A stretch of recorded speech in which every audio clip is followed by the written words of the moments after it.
Ok. Pronto, estamos já caminhando para o final do Apocalipse. Ficam só já 7 capítulos, eh,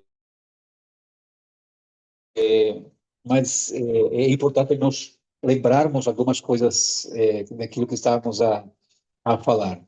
Deixa eu aqui, quase estava a fazer as neiras. Só vou ver se consigo aqui compartilhar com os irmãos.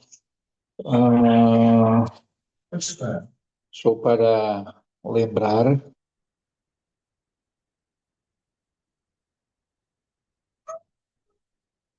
Olá, olá.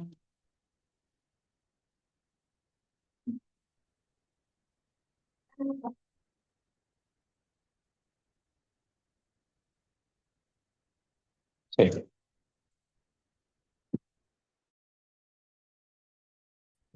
Ah, deixa eu ver como é que está aqui. Duplicado? Ok. Conseguem ver ali? Os irmãos do Zoom conseguem acompanhar o que está no ecrã? Não muito bem. Ok, deixa-me só vou corrigir isso, sim? Mas vamos fazer aqui alguma coisa.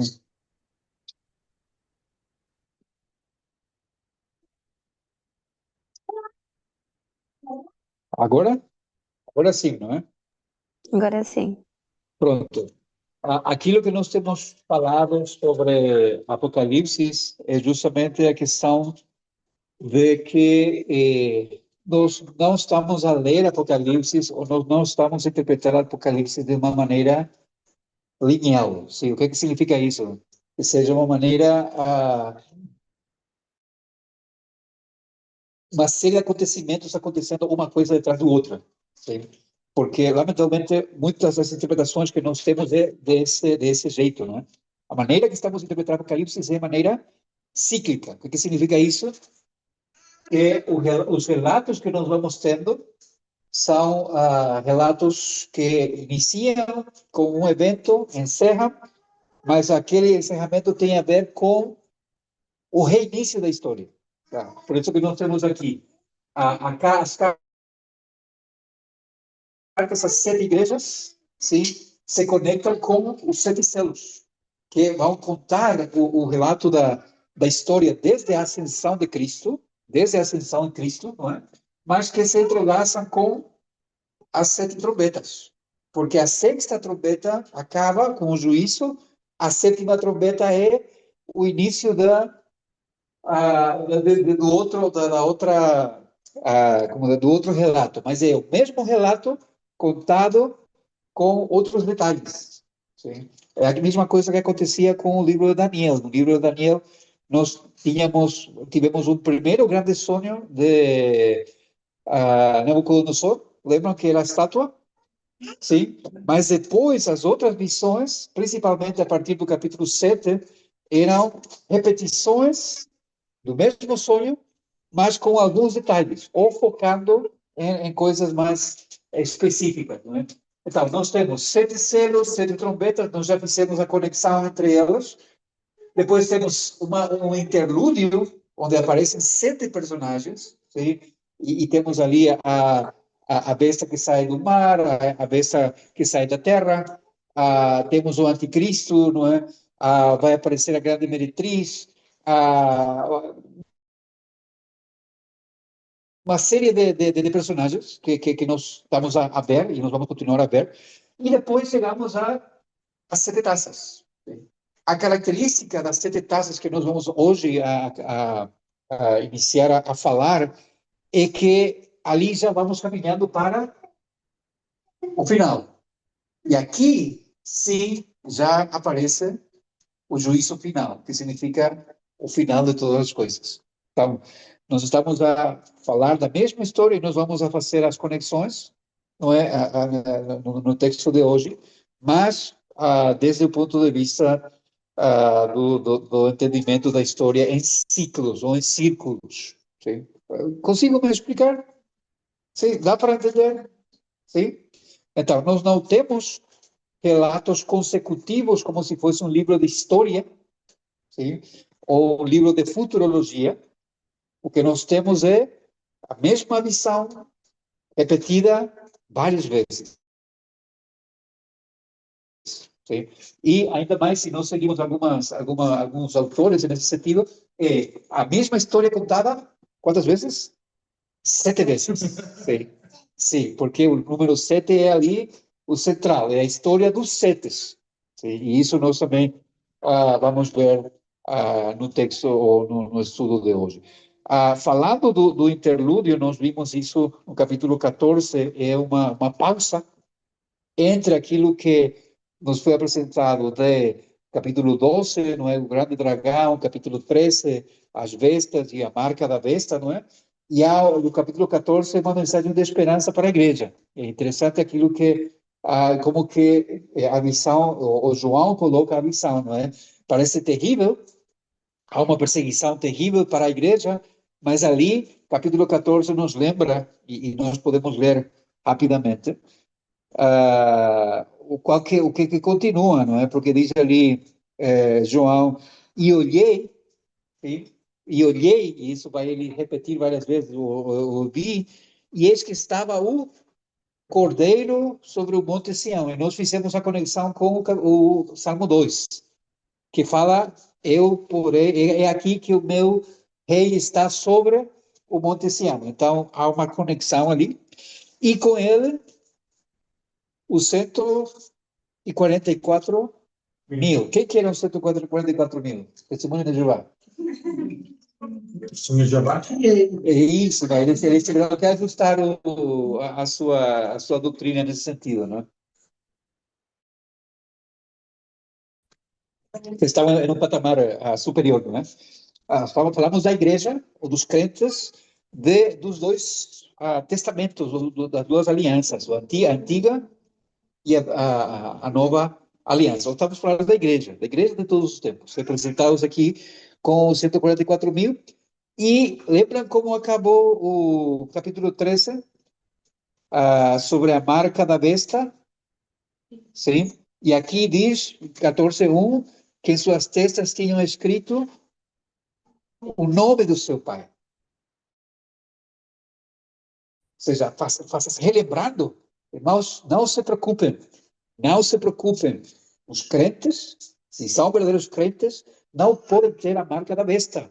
Ou seja, não nos preocupamos com chips e com vacinas e tudo que venha, não é?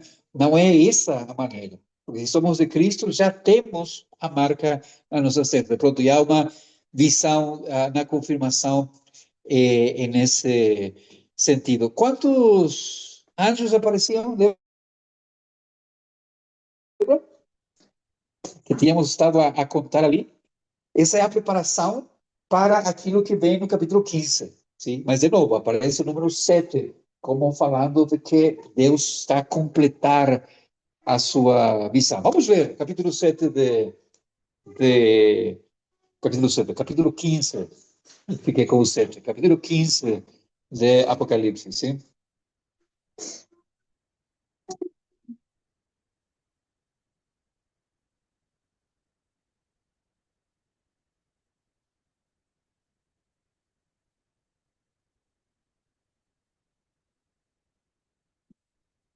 Nossa, ficou bastante coisa. Ok, vamos ver. Vamos ver o que diz ali. Podemos ler, ir lendo por partes, versículo 1. Quem pode ler o versículo 1, por favor?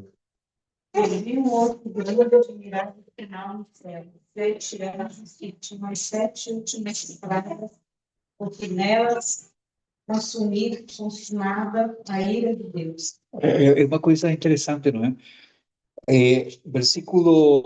Capítulo 12, o que vê no versículo 1? João 12:1. Eu vi um grande sinal no céu. Isso, viu? Isso. E versículo 3? De 12:3? Eu vi um outro sinal no céu, eis que um grande dragão vermelho. Ok, então ele vê uma sinal no céu, depois ele vê outra sinal no céu, sim? E agora ele vai ver outro, mas aqui já fala grande e admirável sinal no céu, sim? Ah, ele vê que coisa? Quantos anjos? Sete anjos que tinham as sete últimas pragas, sim? Porque nelas é consumado a ira de Deus. Lembra o último, ou seja, aquilo que nós tínhamos falado? Agora vamos a sete pragas, não é? Mas já caminhando para o juízo final. Porque, e aqui quando ele diz consumada a ira de Deus, é porque o juízo de Deus sobre a terra e sobre a criação já está chegando ao seu final. Então, em um sentido, a partir de agora, capítulo 15 até o capítulo 22, conformam a mesma visão. Sim? Ou seja, uma visão que se vai repetir, mas já olhando para as coisas finais. Versículo 2.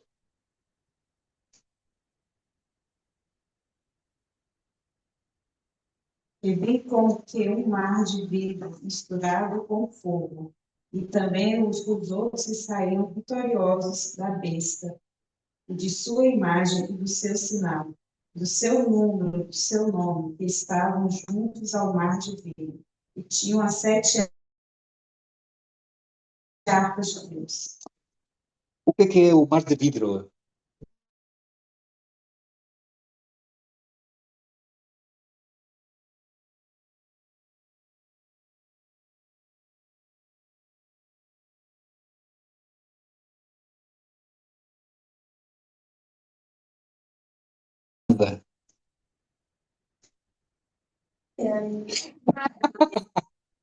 Tem o quê? Uma bolinha. Apocalipse 4, 6. Ah, ok. Vamos ver. O que diz Apocalipse 4:6?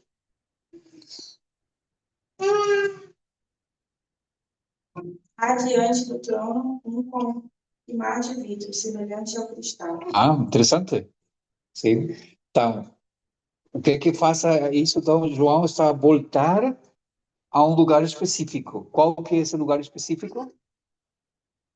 Diante do trono. Sim? E está a falar do mesmo mar do vidro, mas aqui temos um detalhe a mais, aqui no versículo 2.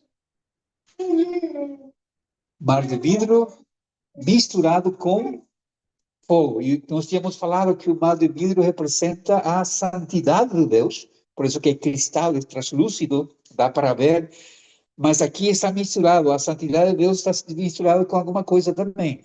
Quando nós oramos, o Senhor manda fogo, quando nós cantamos, sim, o Senhor manda fogo. É, aqui falta o fogo de Deus, não é? Pronto, na Bíblia, fogo é geralmente representação de juízo. Sim, não é, ou seja, o pessoal fala, não é a presença do Espírito Santo, mas o texto que eles usam é um texto mal interpretado. Ele vos batizará com Espírito Santo e fogo, sim, não o Espírito Santo de fogo, não é? Então, aqui nós temos a expressão, o mar de vidro misturado com fogo, fala a santidade de Deus e a ira de Deus. Sim? E a ira de Deus é santa. Isso que está querendo falar, ou seja, é isso que nós precisamos lembrar. Então, quando Deus aplica a sua ira, irmãos, ou Deus aplica o seu juízo, não há nada mal nisso. E nós precisamos lembrar esse detalhe. E também os que saíram vitoriosos da besta. Quem que são os que saíram vitoriosos da besta? Diz ali o texto, não é? E da sua imagem e do sinal do número do seu nome. Quem que são esses? Os salvos, exatamente, sim. Que estavam junto ao mar do vidro, voltando ali ao capítulo 4, sim. E tinham as harpas de Deus. Uau! Deus tem instrumentos, né? Interessante. Sim. Estavam junto ao mar do vidro e tinham as harpas de Deus. Então, a imagem, ou aqui a visão, nos leva à presença de Deus. O que está acontecendo lá? E nunca temos que esquecer isso, irmãos. Deus está no controle. Deus é soberano. Sim? E as coisas acontecem conforme o seu plano. Por isso, aqueles irmãos nossos que estavam na presença do Senhor estavam a cantar um hino. Qual que é o hino? Versículo 3 e versículo 4, não é? Cantavam o cântico de Moisés, servo de Deus, e o cântico do Cordeiro, dizendo: Grandes e maravilhosas são as tuas obras, Senhor Deus Todo-Poderoso. Justos e verdadeiros são os teus caminhos, ó Rei dos Santos. Quem te não temerá, o Senhor, e não magnificará o teu nome? Porque só tu és santo. Por isso todas as nações virão e adorarão diante de ti, porque os teus juízos são manifestos. É interessante, não é, que aqui diz que cantavam o cântico de Moisés, mas nós não vamos encontrar a Moisés cantando isso. Na realidade, nós temos registrados 3 cânticos de Moisés na Bíblia. E aparentemente o que acontece aqui é uma mistura desses cânticos, mas o cântico do Cordeiro que aparece no capítulo 5, não é? Onde se louva a, ao Cordeiro. Mas basicamente o que eles estavam a fazer, que é aquilo que todo himno deveria fazer, não é? Que todo cântico que nós expressamos para Deus deveria fazer, é reconhecer quem é Deus e os seus atributos. Lamentavelmente, nós vivemos tempos onde as músicas têm que falar de mim. Né? Sou eu que faço tal coisa, eu que me postro, eu que venho na tua presença, eu que faço isso, aquilo. Mas na Bíblia nós encontramos que os hinos falam de quem é Deus e aquilo que Deus faz. Estamos bem até aqui? Porque agora vamos a escalar na visão. Sim. Versículo 5. Depois disso, olhei, e eis que olhei, sempre a expressão olhar não faz lembrar que estamos em uma visão, tá bem? Olhei, e eis que o templo do tabernáculo do testemunho foi aberto no céu. E aqui temos um grande problema, porque até agora nós conhecemos só 2 coisas: o tabernáculo, o templo. Mas aqui aparecem as 2 coisas juntas. O templo do tabernáculo. Porque está falando de um lugar específico, sim? Ah, quando diz o templo do tabernáculo do testemunho foi aberto nos céus, sim? Havia um lugar específico dentro do tabernáculo ou dentro do templo que servia de testemunho para o povo de Israel. Vocês lembram qual era? Eu não sei se vai encontrar aqui uma. Perdi aqui a minha conexão. Lembra o tabernáculo? Sim, a tenda. Essa tenda tinha 3 partes. Uma primeira parte é a parte exterior, sim? E nessa parte exterior estava o lugar onde se matavam os animais, o altar para sacrificar os animais, fogo para queimar as vísceras e um mar de cristal, uma bacia que era a bacia da purificação. Depois estava a tenda em si, e a tenda tinha 2 partes. Uma parte que era conhecida como lugar santo, sim, onde estava o cadeiro, sim, os pães da proposição, não é? Da promessa, e até ali é que todos podiam entrar, ou seja, aqueles levitas que estavam, que tinham a escala, podiam entrar ali. Mas havia outra secção, onde somente o sumo sacerdote podia entrar uma vez por ano. Como se chama esse lugar? Santo dos Santos. Santo dos Santos. Olá, Maranhão!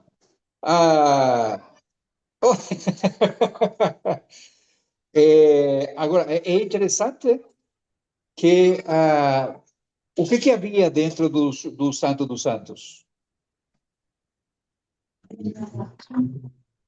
Arca, sim. O que representava a arca? A presença de Deus. A presença de Deus. Sim. Mas dentro da arca havia testemunhos. Três testemunhos. A vara de Arão, as Sim. tábuas e tá faltando uma coisa que eu esqueci. E o Os maná? elementos que tinha dentro. Isso. Aquilo que Isso mesmo. davam, como que relembravam o povo, não é, da presença de Deus, a arca que representa a presença de Deus, mas esses elementos relembravam o povo coisas específicas, sim. As tábuas da lei relembravam o pacto de Deus com ele, eles são um povo especial, e Deus deu a sua lei a eles, que está resumida nos 10 mandamentos. Depois havia uma espécie de prato com o maná, sim, para que eles lembrem, Deus vos deu de comer no deserto. Deus cuidou de vocês. Sim. E havia outra coisa também, Amanda, tu falasse? A vara de Arão. A vara de Arão. Por quê? Relembrando ao povo que Deus é quem escolhe a sua liderança. É Deus quem escolhe quem que vai liderar o povo. E a vara de Arão relembra o povo disso. Porque se for isso, você fala do testemunho. Então, o que aqui João está a ver é o lugar santíssimo aberto.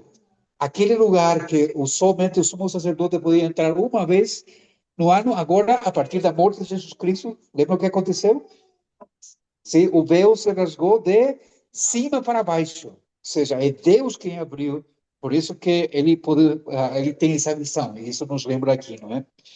E, versículo 6, os 7 anjos que tinham as 7 pragas saíram do templo. Sim? Vestidos de linho puro e resplandecente e cingidos com cinto de ouro pelos peitos. Então, esses anjos estão a vir da presença de Deus, são enviados por Deus, sim? Não é uma invenção nossa, são enviados por Deus, por isso que eles saem do templo. Estão vestidos de linho puro e resplandecente, que representava santidade também, não é? Pureza, porque eles vêm da presença de Deus. E aquilo que eles iam fazer era fruto, ou seja, era parte daquilo que Deus representava aquilo que Deus era. E também os cingidos com cintos de ouro pelos peitos fala também da representação real, não é? Aquela descrição que nós temos em Apocalipse 1 sobre Jesus nos lembra isso, não é? Que o ouro resplandecente nos faz lembrar a Jesus, mas aqui fala da realeza, não é? Estamos bem até ali? Ou estou aí muito rápido? É. É que eu não sabia, eu não conseguia associar a palavra testemunho com os elementos. Eu estou só anotando aqui. Sim, porque um dos nomes que a arca recebe é justamente arcas de testemunho. Não? Justamente porque era a prova da presença de Deus no meio deles e daquilo que Deus faz, ou que fez pelo povo, não é? Maranhão e Amanda, Manuela, estamos bem até ali? Sim. Enquanto os irmãos aqui respiram um bocadinho. E está o Moção também, o Tiago conosco, sim? Iago tá numa pose danada aí. Não, isso somente.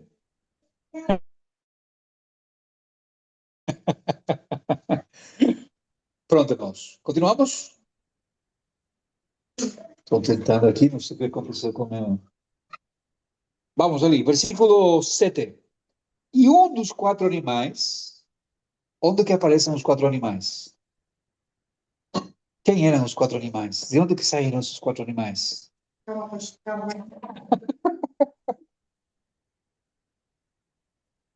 Elas que estavam numa outra versículo de ler, né? Isso, no momento. Não. Isso mesmo. Mas que a Terra, 4, em Apocalipse, é o número que tem a ver com a terra, sim. Mas eles estavam na presença de Deus, sim? Porque fala que um tinha cara de homem, outro tinha cara de urso, outro cara de leopardo, que tem a ver com os animais, não é? Da visão de Daniel. Mas um desses quatro animais deu aos sete anjos sete taças de ouro, sim? Cheias da ira de Deus, que vive para todo o sempre. Aqui nós precisamos relembrar por que esse detalhe é importante para nós. Há alguém que orou alguma vez, passa de mim esse cálice, eu poderia fazer essa taça, não é? E o que a taça continha? A ira. A ira de Deus, sim? A ira de Deus. Por que eu posso estar seguro da minha salvação, irmãos? Por que eu posso estar seguro que a marca do Deus vivo está sobre mim? Porque tudo aquilo que essas sete taças representam foi bebido por Cristo na cruz. Foi Ele que bebeu por mim.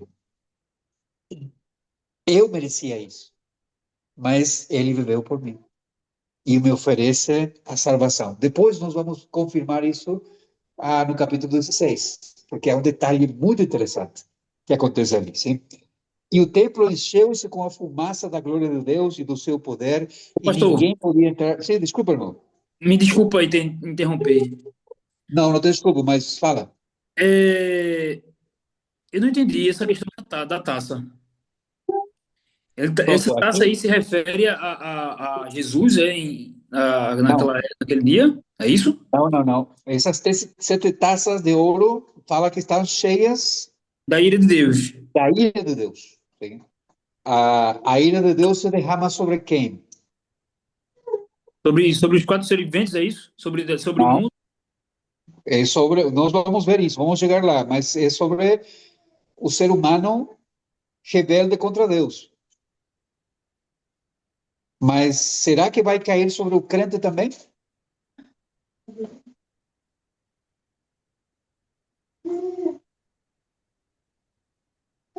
Vamos responder isso lendo o capítulo 16, tá bem? Pastor, Sim, Tiago. é, seguindo aí o bonde das perguntas, Sim, é, existe nesse questionamento aí sobre a questão da taça, né? sim. Existe, qual seria a insegurança que o cristão ele tem sobre a questão sobre a ira de Deus? Porque, pelo que eu tenho entendido, existe um grupo que se considera totalmente imune, num sentido que, tipo, eu sou um cristão que participo da obra de Deus, das tarefas da igreja, tento seguir uma vida, então eu estou totalmente impune. E existe aqueles que temem o tempo Sim, todo. sim. Como o senhor consideraria isso sobre a questão desse cálice? Porque, aonde o senhor acha que existe esse temor? É o mesmo sentido seria quase a lógica das igrejas reformadas, do arminianismo, do calvinismo, seria aquela questão do eu vou perder minha salvação e domingo eu vou lá na igreja, vou lá na frente, todo mundo me abraça, eu choro e eu tento seguir uma vida e daqui a 6 meses, um ano, eu acabo com algum problema, me desvio e eu vou pro inferno. Sabe Isso. essa Sim, luta? sim. Sim, sim. Por isso, vamos ler o capítulo 16, vamos responder isso, pode ser? Vamos? Ok. Mas antes, deixe-me acabar o capítulo 15. Desculpa. O verso 8, não é? E o templo encheu-se com a fumaça da glória de Deus e do seu poder. Ninguém podia entrar no templo até que se consumassem as sete pragas dos sete anjos. Ou seja, a ideia, irmãos, é Se fechou o tempo. Já não há mais forma de parar isso. Ninguém pode entrar na presença de Deus e falar, não, Deus, espera um bocadinho mais, sim, um pouco mais de tempo para nos arrependermos. Não, acabou. Sim. Então, está a falar justamente de que isso não é possível fazer retroceder, porque diz até que se consumassem as 7 pragas dos 7 anos. Seria a parte do juízo, é isso? Já começaria a parte do juízo? Sim, sim. Lembra no capítulo 14 que o evangelho estava a ser pregado até que outro anjo falou, já caiu, acabou. Então, o tempo fechou. Não há mais esperança. Pronto, vamos a capítulo 16, então, agora. Diz ali, eu vi, vinda do templo, uma grande voz que dizia aos 7 anjos, ide e derramai sobre a terra as 7 taças da ira de Deus. Capítulo 15 nos apresentou o quadro, nós vemos o Santo dos Santos aberto, sim? Os anjos saem dali, representam a Deus, um dos 4 animais dá as 7 taças para os anjos, e agora recebem a ordem de começar a derramar, sim? Começar a derramar. Então, o versículo 2 já inicia dessa maneira, sim? O que diz o versículo 2? E foi o primeiro, e derramou a sua taça sobre a terra, e fez uma chaga má e maligna nos homens, que tinham o sinal da besta, e adoravam sua imagem. Então, primeiro, anjo derrama sua taça sobre a terra, e o que acontece? Fez uma chaga má e maligna nos homens. Em quem homens? Qual dos homens? A marca da besta. Isso, que tinham o sinal da besta e que adoravam a sua imagem. Eu queria chegar a esse versículo para poder responder tanto a Diogo como ao Tiago. Sim.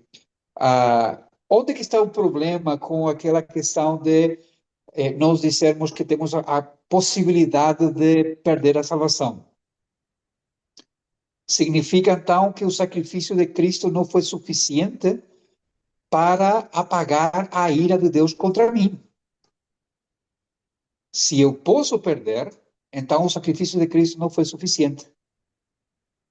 Onde que está o problema? É que nós tentamos colocar a resposta humana ao mesmo nível da ação de Deus, ou ação de Cristo. Então, sim, Cristo morreu na cruz, mas depende de mim também. Então, Cristo não falha, mas eu falho. Então, ali, se eu falho, Deus não tinha mais a ira para comigo, mas ele vai ter que ter, não é? De algum lado ele vai ter que conseguir, mas não é aquilo que diz o texto. O texto bíblico diz que a praga, ou a primeira praga, cai sobre aqueles que tinham o sinal da besta e que adoravam a sua imagem. E lembre que quando fala de sinal, esse sinal estava sobre a testa e a mão direita, ou seja, pensamento, ou forma de pensar, e ação. Sim? E aqui falam qual que é o pensamento, bom, eles são da besta, e qual que é a ação? Que eles adoravam a sua imagem. Sim? Ou seja, aqueles que sim, que são contra Deus, que não querem saber de Deus. Então, por isso que nós falamos, quando Cristo bebeu a ira, o cálice da ira o cálice da ira na cruz, por nós, ele o fez completamente. Não há possibilidade de que eu possa ser atingido novamente por esse juízo. Lamentavelmente, aqueles que falam o contrário, irmãos, ou que ensinam o contrário, não estão a acreditar, não estão a ensinar o verdadeiro evangelho. Porque o verdadeiro evangelho fala, o que Jesus falou quando ele ia morrer? Qual que foi a última palavra de Jesus? Está consumado. Está consumado. Tetelestai, não é? Significa que acabou. foi pago, seria outra tradução, talvez. Foi pago. Cristo pagou tudo quanto era necessário. Então, se eu sou salvo, é porque eu sou atingido por essa graça, por o perdão dos meus pecados. Já não há maneira, sim? Porque o juízo de Deus vem sobre aqueles que têm a marca, o sinal da besta, e que adoravam a sua imagem. Pastor, Respondi mais ou menos? Sim. nesse caso, aquelas pessoas, vamos supor assim, uma pessoa que anda na presença de Deus, faz tudo nessa questão da palavra, tudinho, mas sendo que ele acredita nessa questão assim, ensinam a ele essa questão que você pode perder a salvação. E chegando nesse dia, essa pessoa que foi enganada, ou assim, mas ela pratica tudo o que há na Bíblia, né? E sente o Espírito Santo, essa coisa e tal. Ela vai ser salva nesse dia? A salvação, irmãos, é Mesmo que ela não acredite, assim, não tenha a convicção certa de que sim, mas a salvação, primeiramente, a salvação é pelas obras ou pela graça? é pela graça. Ok, então, graças a Deus, não é? Sim, mas essa pessoa que é Essa enganada, pessoa pode ser salva, claro que sim, se é pela pode ser, graça, né? mas, ali é um grande mas, Sim. Então você tem que ter mais aí, né, velho? sempre. Onde que está o problema? Se eu sou crente, realmente, eu tenho o Espírito Santo de Deus comigo, e eu vou estudar a sua palavra, e a sua palavra me vai levar à verdade. E a verdade é que eu não posso perder a salvação. Então, o problema é, se eu sou ensinado dessa maneira, isso não é desculpa. Eu tenho que ler a palavra de Deus. Graças a Deus, a salvação é pela graça. Eu espero que aqueles que falam contra a predestinação, por exemplo, sejam salvos. Eu sou o primeiro na fila que vou dar uma chapada. Já não vou poder fazer isso, lamentavelmente. É Mas, porque eu conto por mim, porque realmente a mim realmente foi a graça mesmo, foi a por isso, misericórdia dele, porque eu sou péssimo para estudar.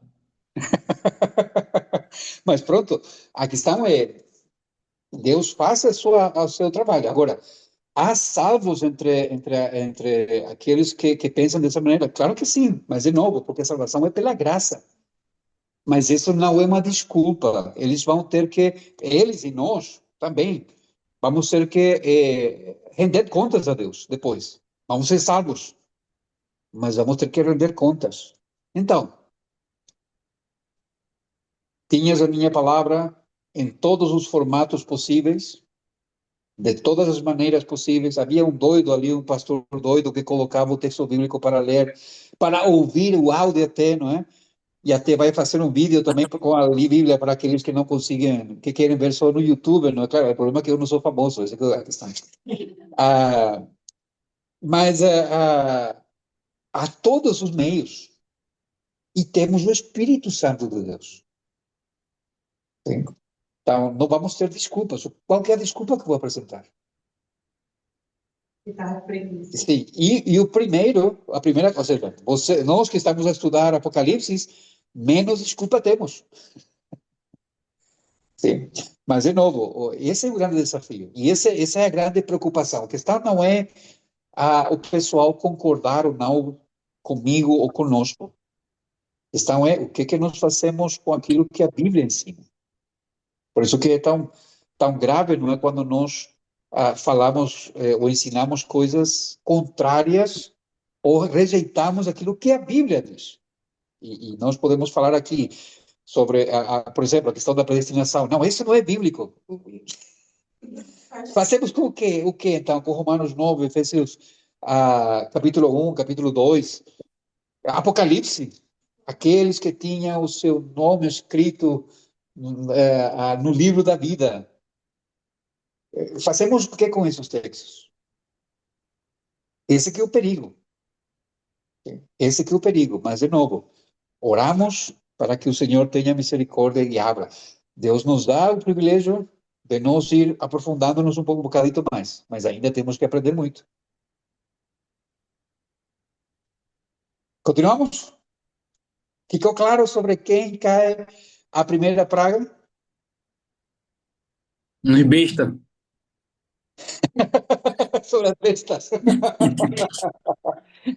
Significa isso, irmãos, que os crentes não vão sofrer por causa desse juízo de Deus sobre a terra?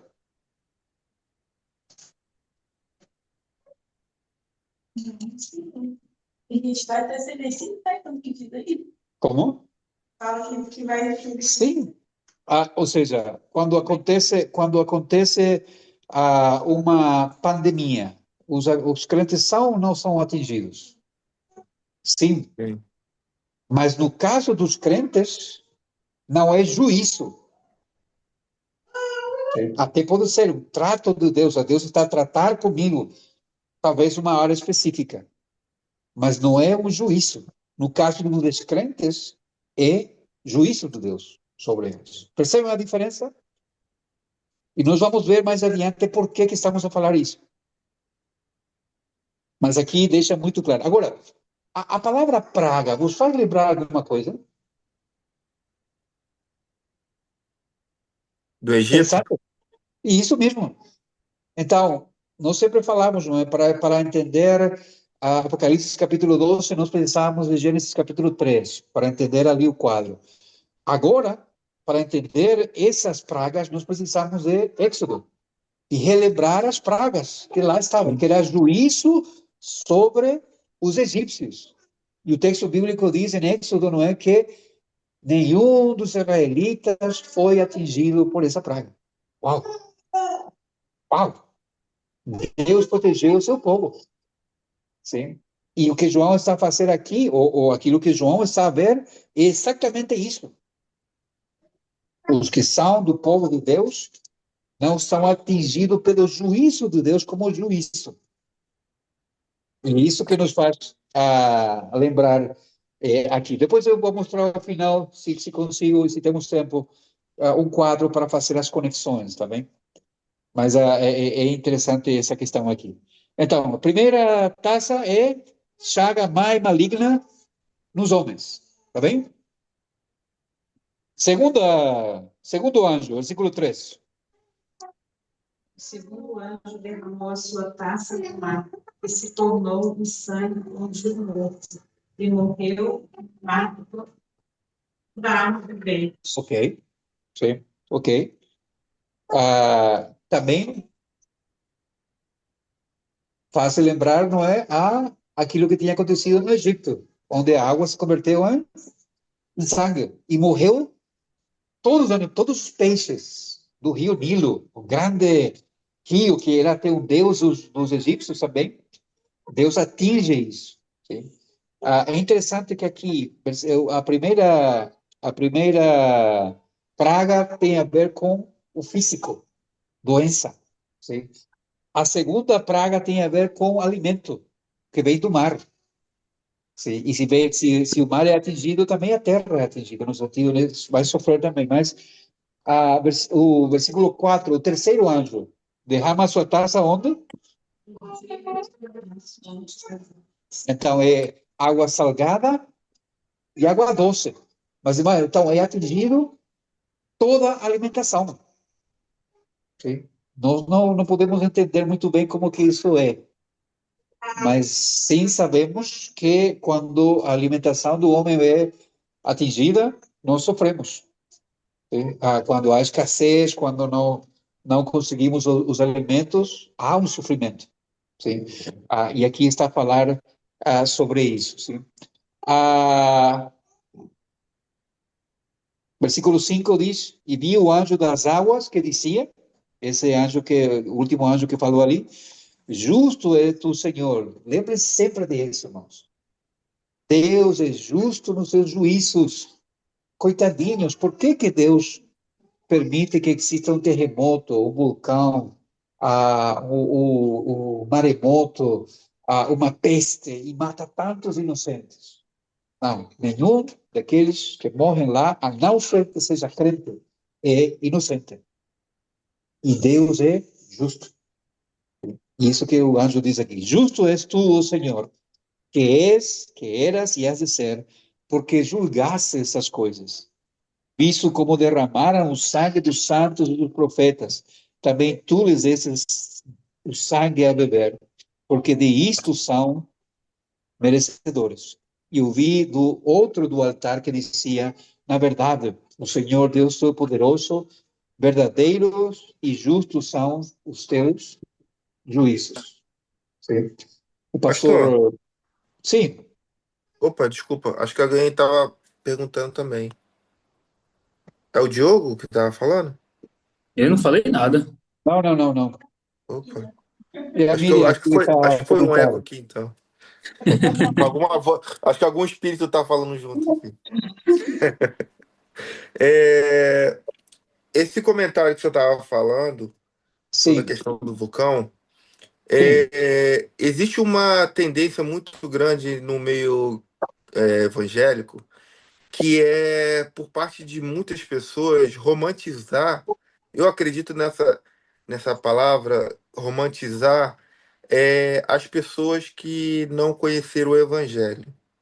No caso, a gente fala de povos indígenas, povos nômades, e existe uma questão que as pessoas entendem assim: não, mas se eles não tiverem o conhecimento sobre justamente eu não sei se eu posso fazer esse paralelo com Romanos 7, que eu vi que estava dando uma confusão gigantesca no grupo aí. Eu só li lá, eu só vi o meme do Charles Spurgeon e vi o teu comentário lá, que para mim já foi suficiente. E o capítulo hoje no almoço.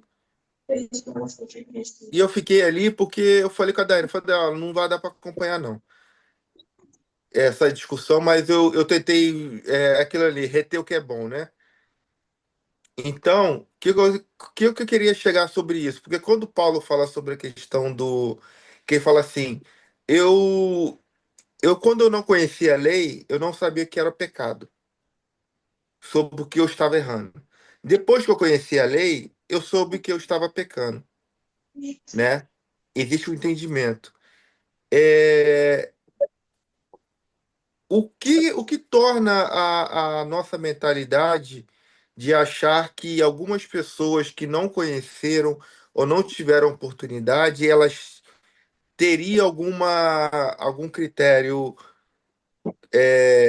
vamos dizer assim, existe uma carta extra de salvação para essas pessoas? Por que que as pessoas criam isso? Eu sei que, cara, existe uma questão bíblica, falta de leitura, Uhum. mas é como se a gente tivesse uma misericórdia maior sobre essas pessoas. Eu não sei se eu consegui explicar muito bem.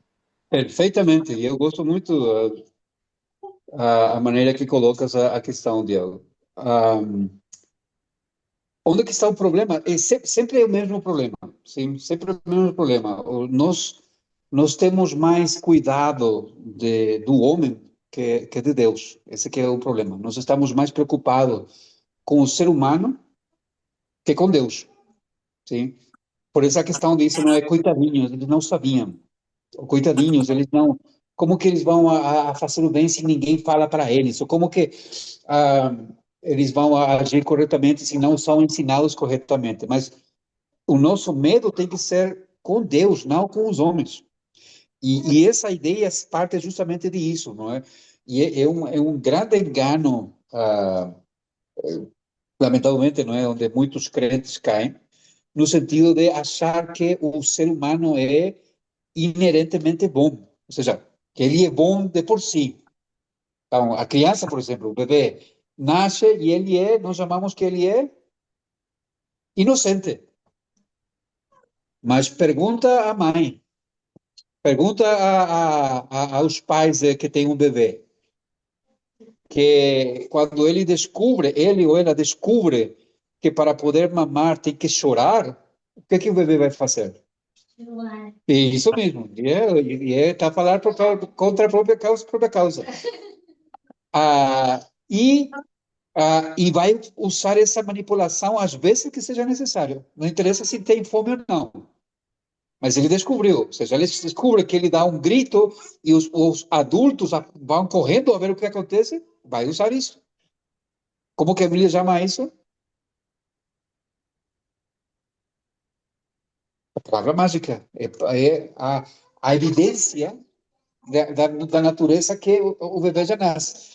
Agora, a Bíblia fala sobre isso, não é? Romanos, capítulo 1, pastor Ismael pregou sobre isso, então nós não temos desculpa.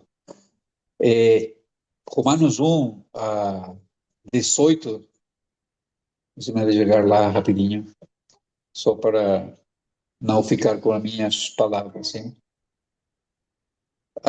Diz aqui, porque do céu se manifesta a ira de Deus sobre toda a impiedade e injustiça dos homens, que detêm a verdade em injustiça. Porquanto, versículo 19, o que de Deus se pode conhecer, neles se manifesta, porque Deus lo manifestou. Ou seja, todo ser humano sabe que existe um Deus. Como?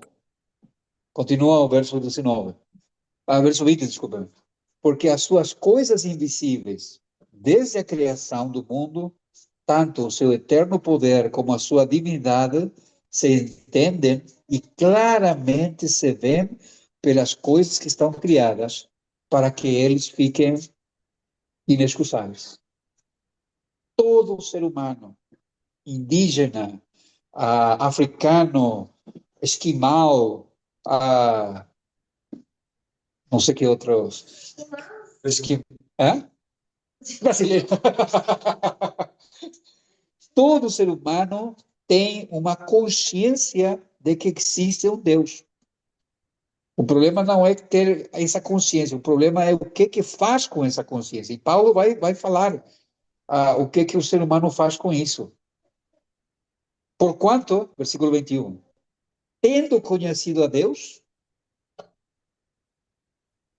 não o glorificaram, não o glorificam como Deus, nem lhe deram graça, desculpa.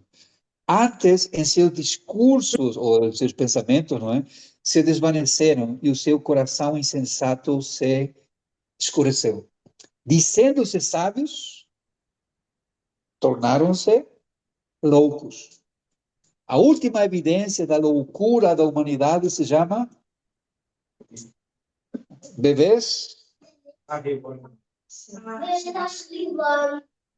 É loucura.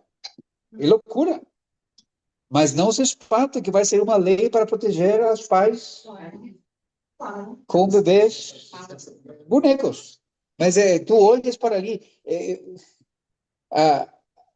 vídeos de mulheres que colocam o seu, que são acordadas pela boneca, não é? Às 3 da manhã para mudar a fralda com cocô sintético, não é? É muita tolice. Mas é aquilo que diz a Bíblia aqui.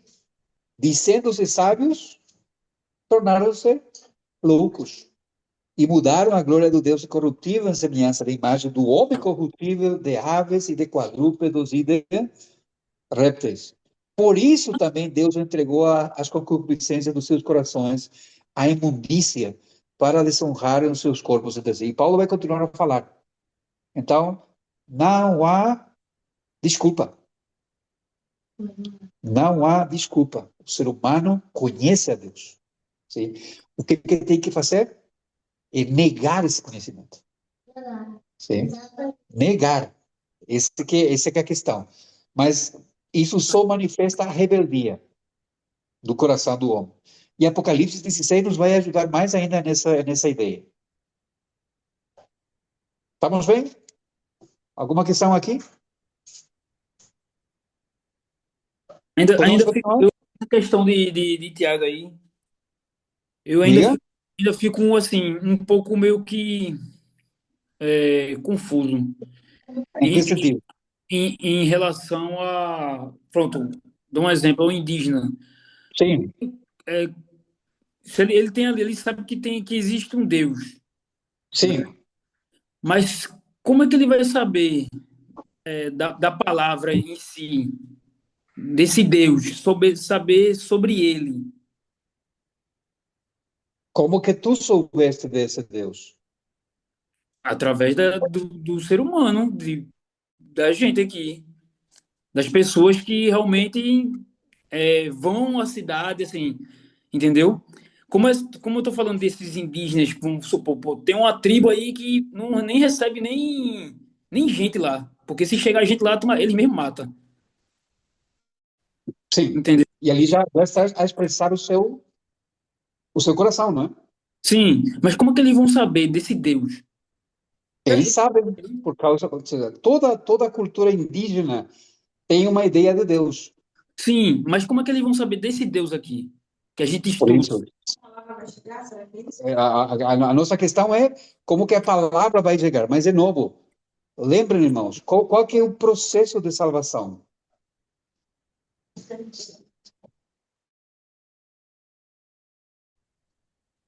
Será que se havia um dos indígenas que ia ser salvo, Deus não ia deixar que eles não se salvassem? Não sei. O que a Bíblia diz? Ah, se Deus quisesse que um indígena daquele salvasse, fosse salvo. Sim, sim. Ah, não sei como é que ele faria, não. Com certeza ele ia ter no coração dele ali. Não seria a Por mesma isso, questão que aconteceu com Ló, em Sodoma e Gomorra, não estou a que ver a conexão. lá em Sodoma e Gomorra, Sim. quando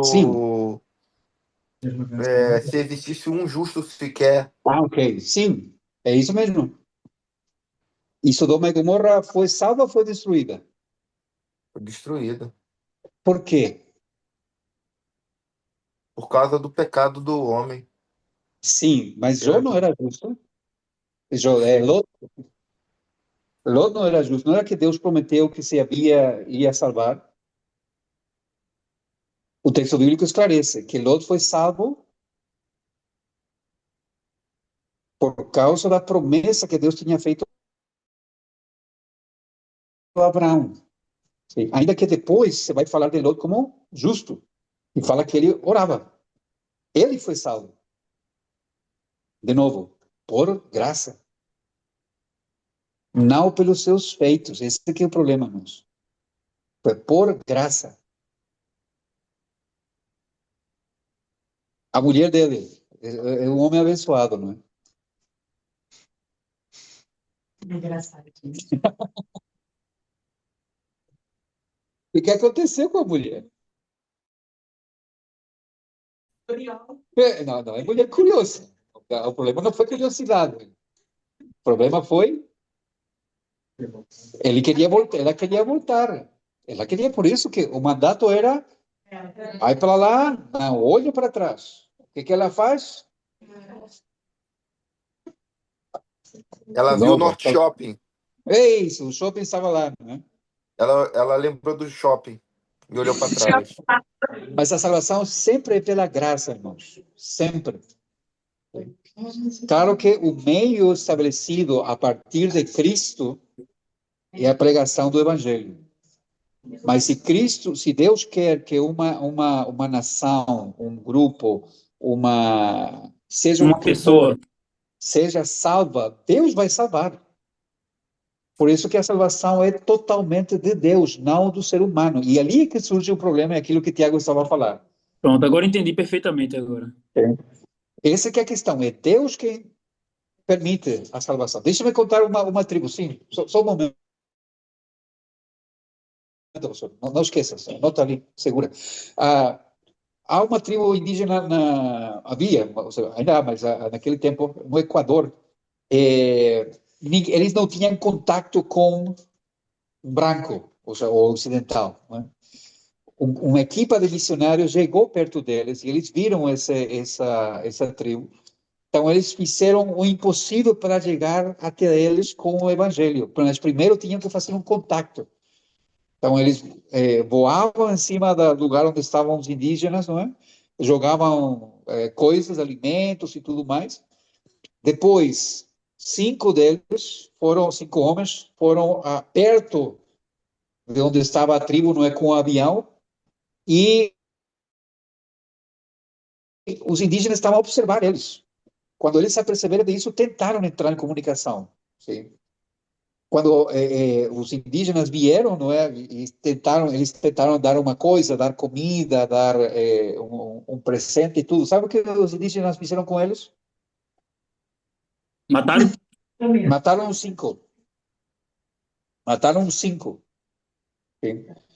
Somente que uma das esposas de um dos que foram mortos não se foi do lugar. Ela voltou a ir onde o marido tinha sido morto. E ela travou a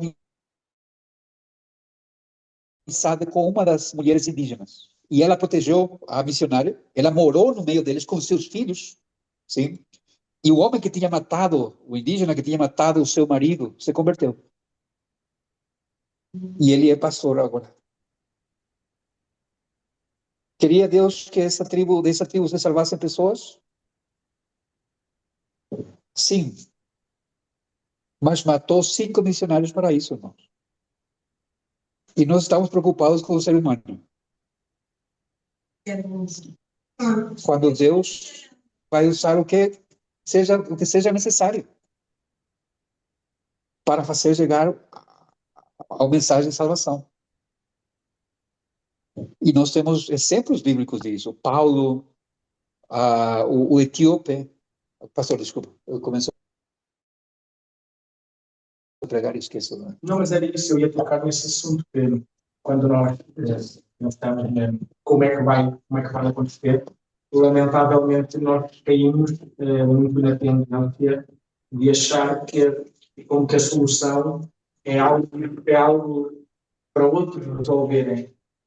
Nós esquecemos que Jesus já disse o que é para fazer, que é aquilo que não é só a grande comissão, mas é aquilo que nós agora falamos do próprio movimento missionário. É exatamente pessoas que pagam muitas vezes com a própria vida para levar aqueles que ainda não conhecem o Evangelho. Nós, por agora, a maior parte de nós, ou pelo menos até o momento, temos podido participar do movimento missionário num contexto mais brando, em que na perseguição de morte não é assim tão grande. Então a gente ainda pode pregar aos nossos vizinhos, colegas de escola, colegas de trabalho e tudo mais. Nós podemos ainda pregar o Evangelho, buscando e confiando no Santo Espírito, que vai abrir eventualmente o coração, assim, se for da vontade de Deus.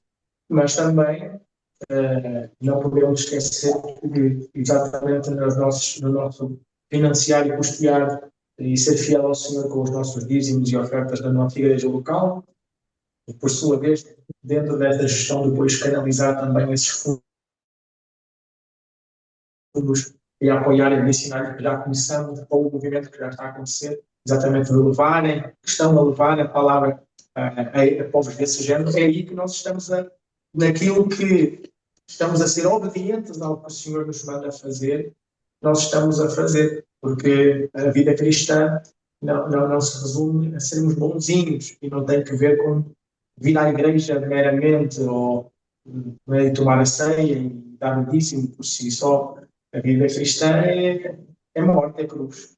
Agora a minha vida já não é mais minha, a minha vida agora pertence ao Senhor, e o que quer que o Senhor queira fazer da minha vida, eu entrego nas mãos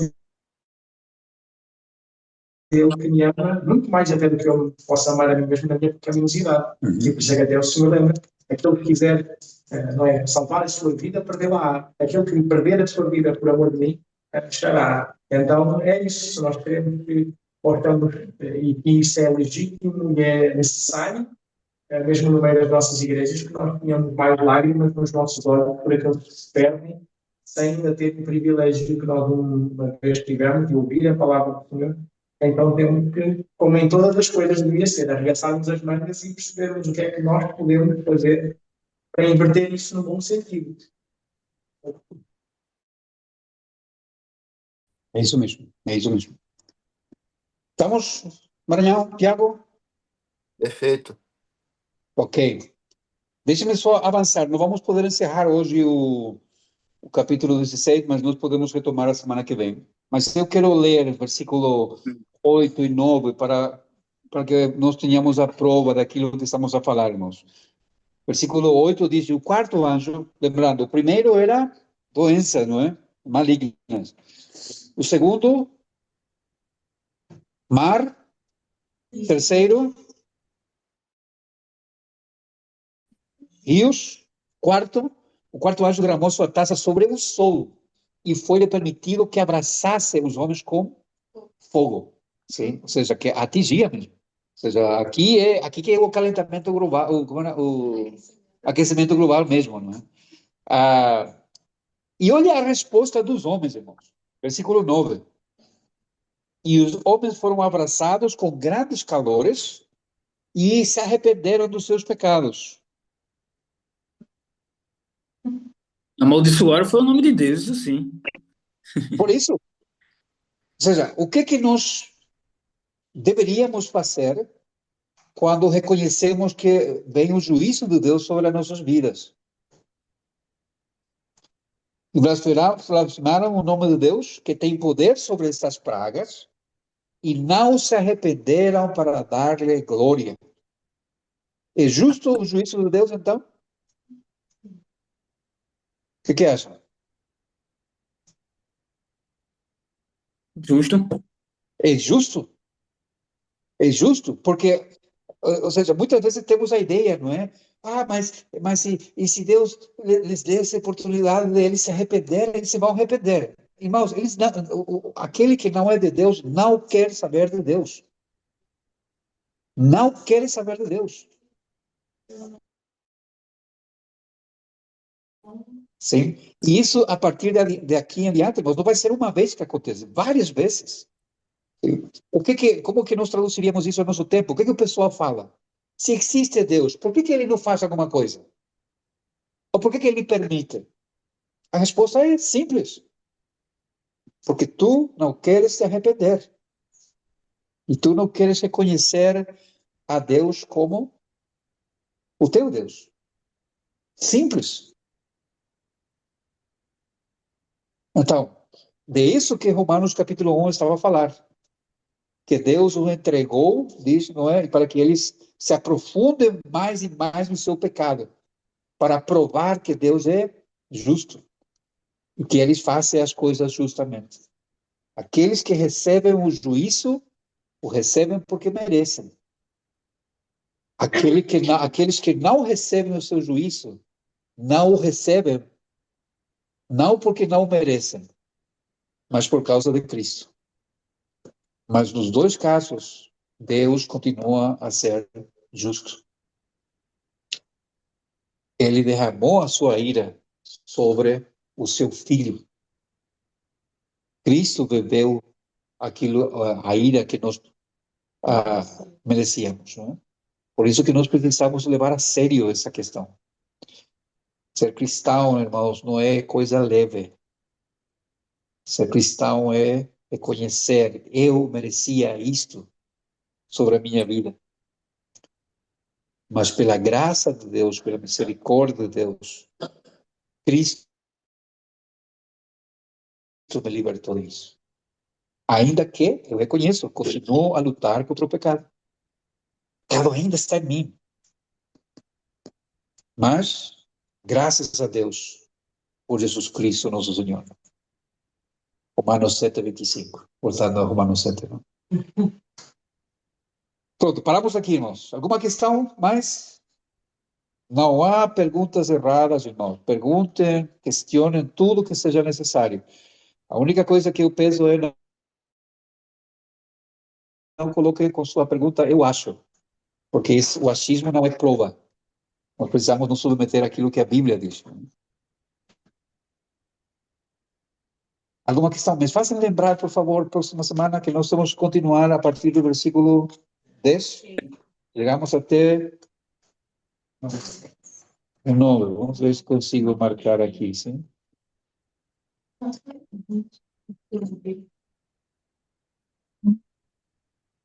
Do 10 em diante. Sim, senhor.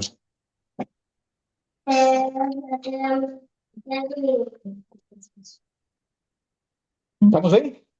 Alguma coisa mais? Manuela, Amanda, Tiago, Maranhão, Daiane, Daniel. Não, tá tudo certo. Acho que por hoje tá Tudo bom. bem? Ótimo. Estou feliz de ter os irmãos conosco, sim? Pronto, podemos orar então.